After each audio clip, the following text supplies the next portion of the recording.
The swift strike was delivered by my son, whose hand used to fit comfortably around my finger. Now it struck me harshly, like a whip. The pain was insignificant.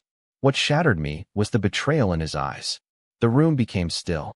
Utensils paused mid-flight. The turkey's steam continued to rise. A pause so profound it even hushed the ticking clock. I landed beside the spilled cranberry sauce on the floor. Yet, I didn't weep or shout. Instead, I smiled at her and said thank you.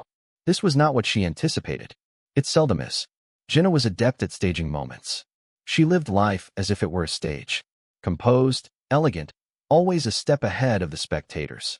The ideal ex-wife. The grieving mother. The tormented saint. And I was the antagonist she presented to everyone, bit by bit, across dinner tables and court hearings. I didn't contest it back then, not because I was at fault, but because I recognized her strategies.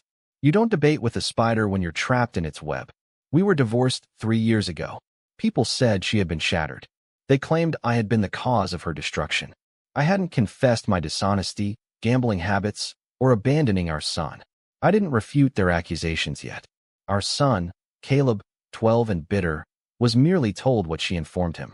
I observed the change in his behavior, the cessation of hugs, and the termination of the dad title. He treated me as a strange specter he tolerated for appearances. However, something seemed amiss during the fall season. It wasn't just the frosty silence or the unusual questions he posed. Why did you try to conceal money? Is it true you almost hit mom once? Why don't you wish to have full custody? She was manipulating him, poisoning his mind with her soft, insidious whispers, transforming love into doubt, loyalty into a weapon. Therefore, I remained passive. I became observant. It was a barely audible sentence that flipped the script. I dropped by unannounced once. Caleb had forgotten his science project. I held a key legally. Upon entering, I overheard her voice, quiet yet harsh. He doesn't love you, dear. He only craves control. My teeth ground together at her words. I remained motionless in the corridor, listening to the quiet sobs of my child. She encircled him, and her venom spread further. That was when the sorrow ceased to exist. The tactician stirred awake. Step 1 involved silence. She thrived on strife. So I provided none. No more messages seeking time. No counter-arguments in court. No emotions. I transformed into tranquility. Consistency. Monotony. She believed she had triumphed. Step 2 was documentation. Every lie, every manipulation, every secretive word she whispered to him were meticulously recorded. Not just through covert recordings. I engaged a professional, a former forensic psychologist turned child custody advisor. They scrutinized our interactions, her actions, Caleb's emotional changes. We constructed a case. With caution, comprehensively. Step 3 was financial. Jenna had never truly learned to budget. She squandered my alimony and child support as if I were still the image of me she adored. Vacations, cosmetic surgeries, an unsuccessful candle business. I allowed her this extravagance, while simultaneously, my attorney prepared the motion to reassess support due to misuse. However, the decisive blow wasn't that one.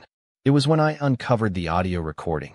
For his birthday, I had gifted Caleb a smartwatch with basic, child-safe features. Yet, it recorded automatically when activated. One fateful day, she inadvertently confided to him that he wouldn't be allowed to visit her again if he didn't lie to the court-appointed therapist. That audio file, time-stamped and sent to a secure server, was the final nail in the coffin. All I had to do was wait. The plan was for Thanksgiving dinner, her idea, supposedly demonstrating civility. I agreed, keeping my composure. The atmosphere was calm, ordinary, predictable. She donned an election campaign look, beaming broadly, opening her arms wide. The table was impeccably set. Even the turkey bore a rosemary sprig. Caleb seemed subdued. She picked up on it, pulling him aside for a private conversation. I observed as she leaned in and spoke. Then came the slap. The room fell quiet. My cheek stung, and I smiled. Thank you.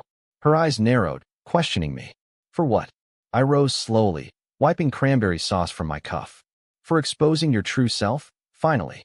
She chuckled, laughed nervously. Don't misinterpret this. He merely struck me in full view of a dozen spectators. Moments after you whispered something in his ear. Turning to Caleb, I spoke with a serene tone.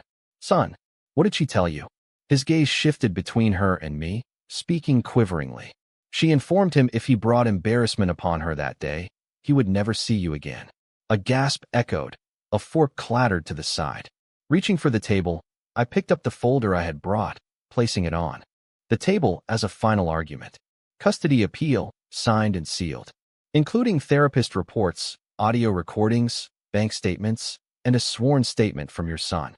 Jenna's countenance paled. As I leaned in, I wished her a happy Thanksgiving. 3 months had passed before I was granted full custody, with limited visitation for her, court-mandated therapy, and Caleb was transformed.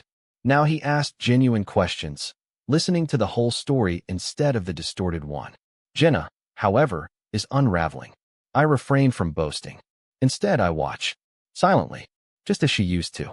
Revenge isn't about shouting or brawling. It's about patience and precision. It's concerning the act of smiling during adversity, knowing that it precedes something better.